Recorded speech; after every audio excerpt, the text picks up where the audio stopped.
રહ્યા છો city crime news. હવે જોઈએ અગત્યના સમાચાર. અમરેલી જિલ્લાના રાજુલા શહેરમાં સહકારી ક્ષેત્રના યોદ્ધા અને ઇફકોના ચેરમેન દિલીપભાઈ સંઘાણીનો અભિવાદન સમારોહનું આયોજન કરવામાં આવ્યું. રાજુલા શહેરના જાફરાબાદ રોડ પર આવેલ લાયન્સ લોર્ડ્સ હોટલ ખાતે અમરેલીના પનોતા પુત્ર દિલીપભાઈ સંઘાણી સતત ત્રીજી વખત ઇફકોના ચેરમેન બનવા બદલ અભિવાદન સમારોહ તથા ઉત્પાદન સંવાદ કાર્યક્રમનું ભવ્ય આયોજન કરવામાં આવ્યું હતું અને પધારેલા મહેમાનોના વરદસ્તે દીપ પ્રાગટ્ય કરી કાર્યક્રમ શરૂ કરાયો હતો.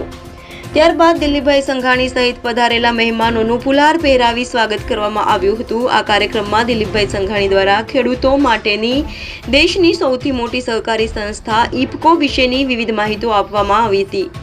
આ અભિવાદન સમારોહ અંતે દિલીપભાઈ સંઘાણીનું રાજુલા શહેરની વિવિધ સામાજિક સંસ્થાઓ, સહકારી મંડળીઓ, સરપંચ એસોસિએશન તેમજ હિન્દુ મુસ્લિમ સમાજના આગેવાનો સહિતનાઓએ ચેક આપી સન્માનિત કરાયા હતા.